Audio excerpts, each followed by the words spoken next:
2020 BMW M2 Competition. That's the F87 generation, but this is no stock F87. We have the S55 engine. That's a 3-liter twin turbocharged inline 6, which stock would make 405 horsepower, 406 pound-feet of torque with a 7,600 RPM redline. But we've done some tunes here, some mods, and with an E70 blend, we're making 585 wheel horsepower and 600 pound-feet of torque to the wheels. The car's weighing in right around 3,600 pounds. Full mod list, as always, is down in the description. What you need to know is, of course, the Stage 2 Flex Fuel Kit, non-resonated single mid-pipe and Catless resonated downpipes, 034 Motorsport, engine mounts and transmission mounts, rear shifter bushings, clutch delay valve delete, Bilstein B16 PSS10 coilovers, camber plates, stock brake pads, but we have 034 Motorsport 2-piece floating J-slot front and rear brake rotors.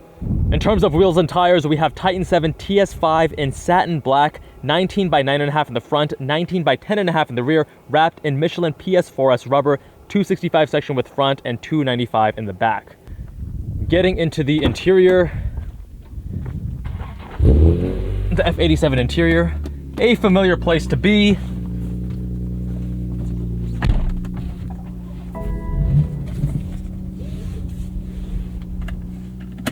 And it died, which sometimes happens with when you're running E70, or I guess E81 right now, the owner says. So we can actually check with the tune here.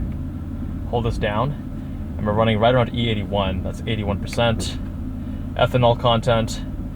This one is the 6-speed manual transmission, although you can get an F87 M2 Comp with the 7-speed DCT as well.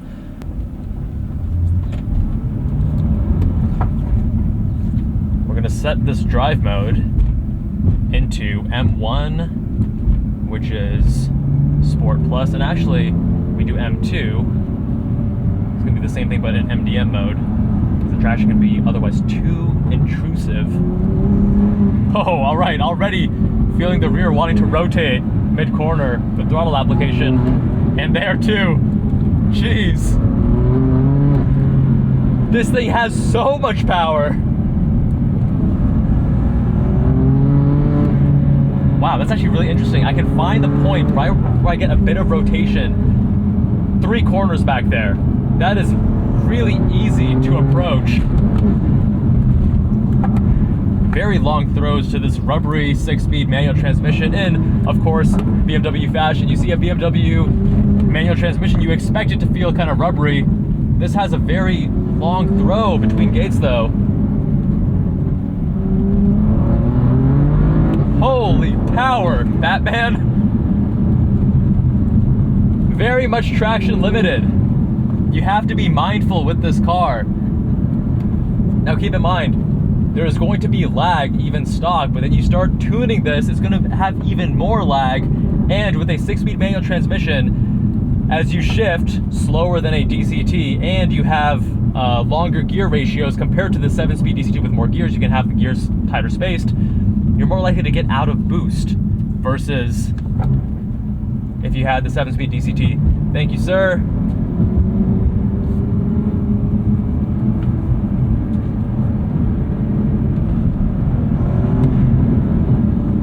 In front of us is Fenton from the Zygreen channel in that track prepped E46, which is a phenomenal drive. You can find the link to that review in the description. Jeez, man, so much power here. It almost feels a bit mismatched because there's so much power, so much oomph, and yet other parts of the car don't feel like they're quite up to speed in the same way. Let's give you a pull.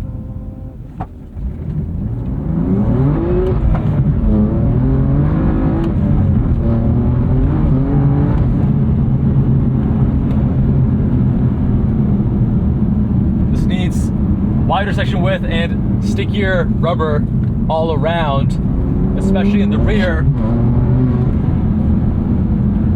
Suspension here feels like it needs to, you need something a little bit sportier, a little bit firmer, a little bit quicker to respond, because when you have this level of power and this weight, which again, it's no lightweight, 3,600 pounds, you don't have as much confidence because these bumps can unsettle the car. Not quite like the regular M2. The M2 Comp, even stock from factory, is a far more planted and confidence-inspiring vehicle.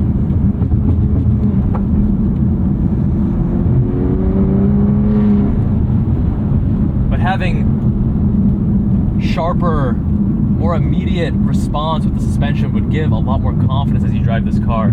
Steering also is relatively dead. There's a little bit of feedback, very much muted, and let's try going into comfort, because sometimes in certain BMWs that helps. Still pretty dead, just a lot lighter now.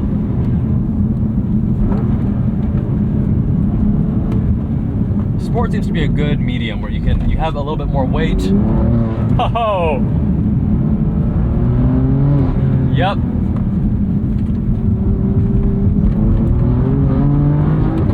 All three of those turns back there, you can see the rotation on throttle application mid-corner. And it's surprisingly easy to find that point as soon as you hop in. Not much of a learning curve, which I very much appreciate. That allows you to dance and play with the car more readily. The brakes, the initial travel doesn't really give you much, and then it kind of ramps up a bit quickly, so a slight learning curve here, not as linear as I would like,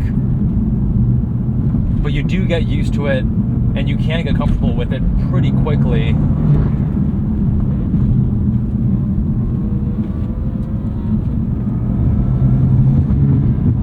And of course, sub 3,000 RPM as of right now, you need to get the turbo spooled.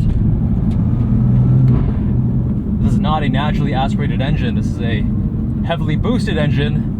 So let's get this down into third gear.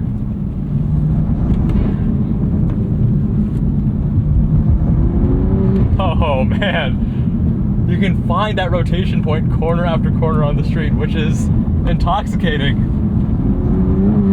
I just wish the suspension could handle this car a bit better. There's a lot of bounciness and not great body control, and yet not feeling planted. It's a bit all over the place. It's getting unsettled with the bumps.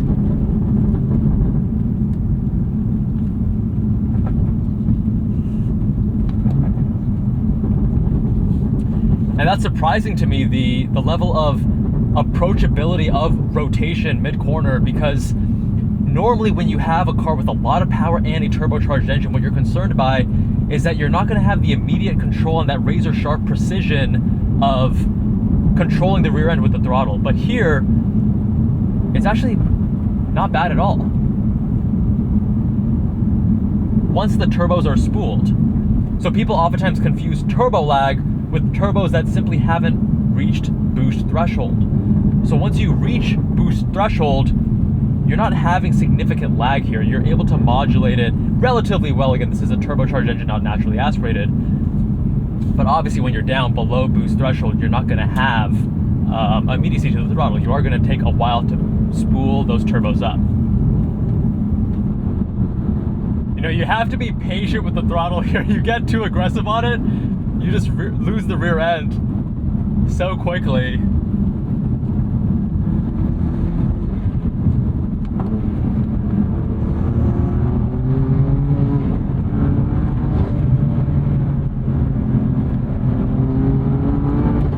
Yeah, once you're at those higher revs, I'm playing with the throttle and you have a good amount of precision. Again, there is not quite the same immediacy as a naturally aspirated engine. Obviously, this is a heavily turbocharged engine in order to make such power.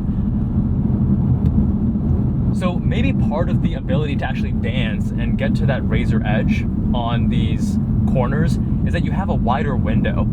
And that might just be based on the way that the car is set up and with the current tires as well. The way this car feels is like it's an incomplete build. It's as if Justin, the owner, has started modifying it in a direction, you know, most notably the power, of course, and as if it's unfinished. Like, he needs to add some other supporting mounts to make the rest of the car feel more balanced, because right now it feels very powertrain forward and very, very capable there. But my friends, let me know what you think of this modified F87 M2 Comp. Leave a comment down below, and if you want your car reviewed, visit us on jabalandcars.com.